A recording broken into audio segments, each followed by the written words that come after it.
elbette birini sever. O da gider bir özgesiyle gezer. Bugün hayaller dünenden incidi. Bütün ümitlerim senden incidi. Sana yüreğim dedim benden incidi. Benim yüreğim, benim yüreğim. Bugün hayaller dünenden incidi. Bütün ümitlerim senden incidi. Sana yüreğim dedim benden incidi. Benim yüreğim, benim yüreğim.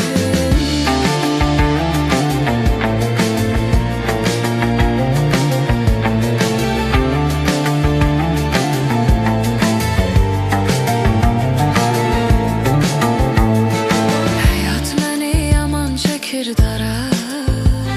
Sağalmazdı vurduğun yara. Senli hatireler var her yerde. Seni unutmak için gedim hara.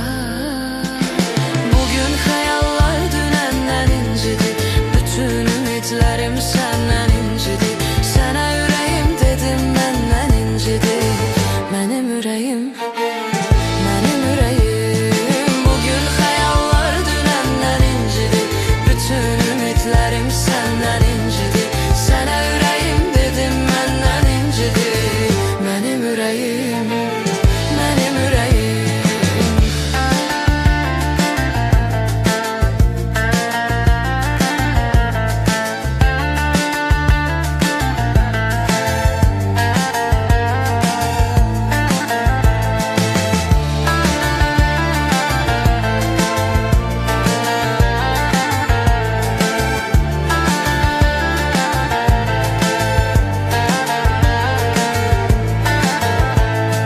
Korkmalarım döndü ya da unut.